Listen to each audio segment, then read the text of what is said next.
Welcome to the channel. This is Steel City Knives. Right, I've not posted anything for a while. I'll be honest with you, I've not wanted to be a part of YouTube. I've been feeling very negative towards it. Mainly, I might have rose tinted glasses, but I watched Knife Tubers about 5, 6, 7 years ago, and it was just guys showing their collections. And then a byproduct to that, we bought the knives. But now it seems to be a hard sell. It seems to be, people are ambassadors and things like that. And if you tread on their toes, they ostracize you. Almost like you can't have an opinion. So I missed a live and they were talking about Rosecraft blades. Thrifty Knifty was on it. It was done by Randy WSG and the Alien Outlaw, Jesse McJames. And I'm really gutted I missed it because they made some brilliant points. It was a good discussion, and I really wish I made it, but unfortunately I didn't. And I've been a bit out of the loop with YouTube, and like I say, not been watching as much and all sorts of stuff. But I'm back now, and I'm going to do a video on why I dislike Rosecraft. And it's probably not going to earn me any subscribers, probably going to lose me subscribers, but it's just my opinions. I'm not asking for a revolution. I'm not asking you to follow suit. It's just my opinion. Now, when I originally did the Rosecraft video, I never said don't buy it. I even spoke of positives, and that's what I mean. This is a channel. I don't want to sell you anything. My whole channel is about the history and deep diving into knives and stuff like that. And I will get on with my normal videos as soon as I get a couple of issues off my chest. But yeah, really good live, really good discussion. But I bought this when I did that review, and I felt a bit misled. Because if you go back and you watch all the reviews on them when they first came out, and a few of Andy's earlier interviews, they misled me. And that's me personally. That's what I took about from it. They made out it was a traditional built knife, and they were comparing it to more traditional built knives. And it's not. It's a machine-made knife, which is fair enough. And I'd probably have a different opinion of it if they stated that from the get-go. We're using modern techniques. I might have even liked them, but they wasn't transparent. It's a new company, you're making a judgment on them straight away. And I've already felt like they've lied to me and they've misled me. And plus, this was £55. That's quite a bit of money for a machine-made Chinese knife. So I felt a bit, not ripped off, but, well, kind of, but misled and ripped off. That's why I did that video, all right? And that's just my opinion. I know this is going to start a load of hate in the comment section, but I do actually enjoy it. I enjoyed the last comments on the last one, even the negative ones. I love talking about cutlery, but negatively or positively or whatever. So this is just my opinion. Like I say, I don't want a revolution, don't want you to follow suit. It's quite a chilled out channel. I'm not here to sell you anything. I'm just talking about cutlery. But I think the people that are selling things, the people that are ambassadors, should be more transparent. I think people are aligned to companies, people are trying to sell knives, and they really should just tell us. One, because that company could have handpicked that knife. Me and you won't get that same privilege. So just for that point alone, they should tell us. Certain channels do. They're very transparent. I won't name names, but some people tell us who they're with, and I love that. And they get a lot of flack for it, but at least they tell us, and they're very transparent. There's a lot of channels that don't, and they should, I think, personally. That's just my personal opinion. Right, let's get on with the video. Right, let's talk about money, because money is important. It don't matter which way you look at it. Money is important in life anyway. It's important to us. It's important to me at the moment. I've got another baby on the way, so I've got to tighten the belt. But money is a big deciding factor of what we buy and things like that. So let's have a look. These have all got the same monetary value here in the UK. We've got £55, £55, £56. What does these two offer me that this doesn't for that money? This has got history, it's got heritage. You can go online, you can see the factory where it's made. You can go on factory tours. You can see actually the people that put these knives together, that work in those workshops. They've got, it's a lot of history in this, a lot of information out there about the patterns and things like that. There's Case Collectors Club, there's all sorts of stuff. This is a brilliant company that don't get really enough sort of, spoken highly of. A lot of people are saying, they've not stated what their stainless steel is. It's a 440, but it's their own formula. They're a brilliant company that are offering a lot of good jobs in that area. They're doing things in a very traditional way. Again, you can go online, you can see the company, you can go on factory tours. I love all the background stories and things surrounding the brands and things like that. Now, it's happened just because they're new. So, and should we shut our doors for anybody that's new? No, we should embrace it. We've got companies like Cutlery coming onto the scene that are doing things in a traditional way. But we'll revisit Cutlery and we'll talk about them in a minute. But I'm not just shutting my doors to them because they're new. Let's keep on talking about money. Why do people make things in China? They make things in China because they're cheap to produce. It's the only reason they make things in China, because it's cheaper. That's not a bad thing as long as the end user sees that benefit. They see the benefit. So if this isn't cheap to make for them, we should see the benefit. If this is £55, this is £56, this is £55, where's the benefit there? Where's the cost benefit to the end user? There isn't one. They've just brought out a stag knife. It's £90 here in the UK. £90 for a machine-made Chinese knife.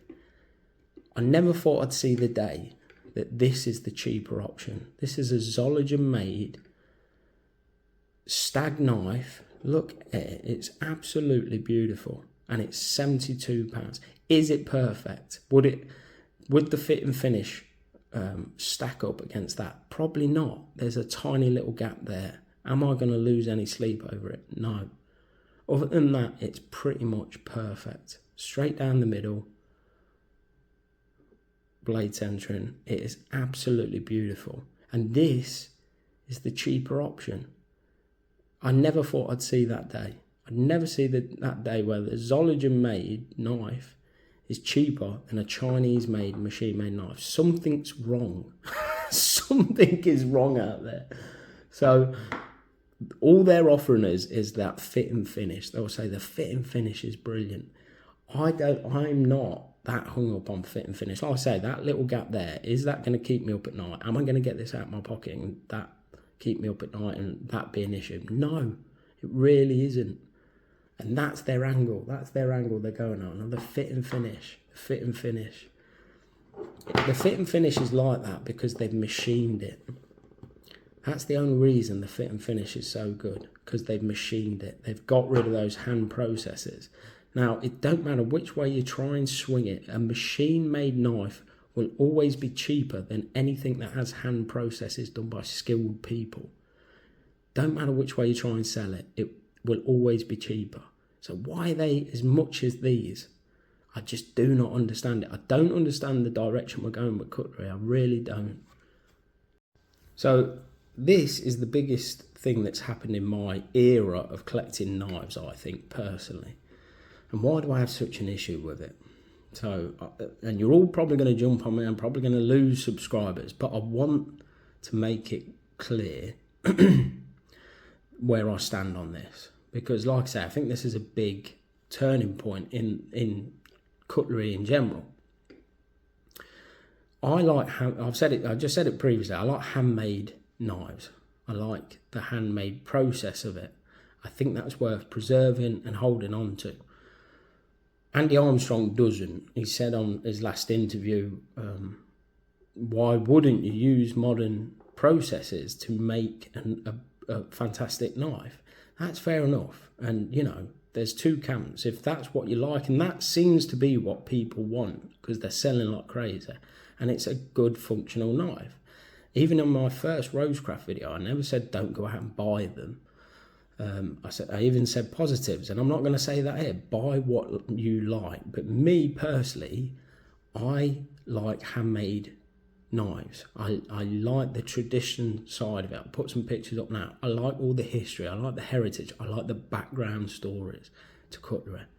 That's why I collect them in the first place. That's what I'm all about on the channel. That's why I do deep dives into companies. It's It's what I'm all about. It's what makes a knife special to me. It's why I enjoy carrying it and why I like certain brands and things like that. That's the whole part of it for me.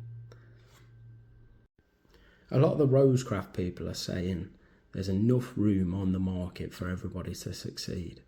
I've had that a lot from a lot of the Rosecraft fans. There isn't. There really isn't. It's dog eat dog. Now, on my first Rosecraft video, I said, why are we getting this? Why can't we get this? And a lot of the knife tubers over in the UK are back in Rosecraft and doing videos on Rosecraft. And the Heine Haynes decided to stock it. Now, a company called Cycle Clares off their own back decided to stop this bearing son. And it sold out immediately. Sold out, and then the second lot sold out immediately. I managed to get one on the second lot. Then they were taking pre-orders, and I think the third lot, they're selling out like crazy. And I couldn't be more proud of Cycle Clares for doing that. You know, they're supporting an American company. And what I'm going to do, I'm going to do a comparison video between these two knives. And it will really sort of show the differences between the companies, between the way they're made, between the processes. I'm going to deep dive into both companies, and it'll be like night and day. You'll see sort of the way I'm looking at cutlery. And that's another thing I don't agree with. I don't agree with the way that knives are being sold now. And it's not going to earn me any fans on YouTube, and I'll probably get ostracised, but I'm just going to say it. I don't agree with that. You can't have 13 ambassadors in such a niche, small. You're like dominating the marketplace, and what they're doing, they're gifting or paying, or I don't know how it works, but they're just flooding the market with their knives. And because they machine them and it's done like on a CAD sort of software, they'll just keep churning them out. It'll be just one after another coming at us, and they'll dominate them. Now, companies can't afford. Case are not even giving out swag at their events anymore. They're etching on the tang stamps. They're trying to save money. Companies like this can't afford to gift out knives like Rosecraft can. Why can Rosecraft afford to do that? Because it's a low cost product and they're selling it for, the profit margins are higher. It's the only reason they can do that, I can assure you. That people might argue the toss with me, but why wouldn't other companies do that to generate the sales? Because they can't afford to. It's not good practice. And to be honest, I don't think it's a fair practice. I don't think that's a fair way of selling your knives. Jack Wolf do it. They just flood. They chuck them out to everybody, and everybody does these videos on them. To me, that's not a fair way of doing or selling knives. But I do believe in a well-made, hand-built knife will hopefully always win. And that's what I mean. This is a big time in our era. For cutlery in general. And what does it mean to put this on a pedestal? So if everybody's saying this is a brilliant knife, and it is, it's a good functional knife, but to put it on a pedestal and say this is brilliant and compare it to other more handmade knives, again, it's not right. And what's that saying to people getting into the industry, or other companies that are trying to do things in a more traditional way? It's sending out the wrong message. It's sending out the wrong message for me. Anyway, I want it to be known, if by any chance that companies like this are watching my videos, I support you guys. I do not believe in this. This is not the future I want for cutlery. I want you guys to keep doing what you're doing. Keep doing the handmade stuff. Keep doing it traditionally. Preserve the heritage. Preserve the history. I'm backing you guys. I will invest in you guys. I don't want any part of this company. I just want that to know. It's probably going to alienate a load of people and really anger people. But that's just how I feel. That's how the channel feels. That's what I'm going to be showing. I'm going to be showing handmade traditional cutlery. That's what I believe in. That's what I want in my collection. That's what I want to collect. It's what I enjoy collecting. So I just want that to be known, just in case any of these guys are watching. You know what I mean? Keep doing what you're doing. But that's the thing, the knock-on effect that it will have. So Cooper Cutlery sent me this. Now, these are fighting the good fight, and I really do believe in this company, and I think they're going to be brilliant. But the knock-on effect by saying that we're happy with integral bolsters. Now, this is a historic thing. It's been done in the past, don't get me wrong. But they've gone down that route. And they started etching their tang stamps, and then Case etches their tang stamps. If once we say it's okay, we're all right with this is what we want, then other companies will follow suit. They'll go down more the modern processes. And that's what I mean. It's a big time in our era. And this is what we're saying we like this. This is what we want. What's it saying to the other companies? Because they'll be listening. It's all about the market. There's a lot of things going on in the background that we don't appreciate. It's all right saying, oh, this is a neat knife, I'm going to buy it. But you're voting with your money. You're sort of saying, I like this. This is what we think is brilliant. So what's that saying to the other companies trying to do it the old school way? They're going to follow suit. They're not going to go more traditional. They're going to say, well, they're okay with integral bolsters. Let's start doing integral bolsters. We'll save some money. So it's almost giving them the wrong idea of, the thing is, this is selling like crazy. Maybe that's what we're all after, but it's a shame, and we're losing stuff, and that's not what I'm about. And I just want to tell them, keep doing what you're doing. I'll always buy you, more traditional handmade knives. Right, one last thing. I like to say, get this all off my chest, and then I'll go back, because there's loads of videos I want to do. I have a really short window of time that I can actually do these videos, and I've been prolonging this one, and I've done about 101 takes, and I probably won't even put this one out. And I want to get back to doing my videos. I've got an old catalogue that I want to do a video on from like the 1910 to show you what people like to carry then. I want to do Ian Rankin's video. I want to do the comparison between these two. There's loads of videos I want to do. I've had some brilliant knives come in recently. I want to do a video on Cooper Cutlery and show you about their company. And I've got some personal pictures and some exclusive stuff that they've sent me that I want to show. So I've got all that stuff in the pipeline, but I just want to get this off my chest. It might be the last video. Everyone might hate me after this and unsubscribe, but I just want to draw a line in the sand and tell you what side I'm on and why I'll never buy another Rosecraft knife again. And like I say, if it's detrimental, and that's the thing, if it's detrimental to that company, they've got enough support now. They've got enough backing. I don't think my channel's so small it won't even make a ripple. So they've got enough backing now. So it won't impact them. And even if it did, if they went out of business tomorrow, what are they doing for the industry? It's owned by a guy called William Rose, who's already a very rich man. What are they doing for the industry? They're making nothing. They're just a brand. They outsource everything. They're not actually making anything. Now, these companies are making things from scratch. They're helping the industry they want longevity of their company, and they will take younger people on and bring them into the industry and train them up. They're doing case events, they're doing things to help their companies to make them go long, to help that longevity. They're, bringing the younger generation in and getting them. What's Rosecraft doing? They've got this idea of opening a plant in 10 years, but Andy's already said they're going to keep to this technique. And that's 10 years. Why 10 years? Andy Armstrong's going on about tax breaks and grants. Why? Start off small. Why does it need to be this big thing? Start off small. And like I say, 10 years is a long way down the line. You'll make a hell of a lot of money in that time. And that's what I mean. I was an apprentice with the company that I work for now. Part of that, with any industry, if you take something out of it and you make some money out of it, part of that is then to give back. So I'm mentoring a guy at the moment. I'll always pass on my knowledge to the next generation or the guys coming through. That's part of the industry, and that's what a lot of these, like with Arthur Wright, they're taking on apprentices, they're training people up, they're helping the industry. What's Rosecraft doing for the industry? You can't just take. You have to give back. Now, who makes the most money out of knives? You'd think it'd be the maker, wouldn't you? It's not the maker, it's the seller. The seller of knives makes the most money. So the people that actually make the knives don't make a lot of money. It's the people that sell the knives make the majority of the money. Well, Rosecraft make nothing. They only sell them. So that should tell you one thing there.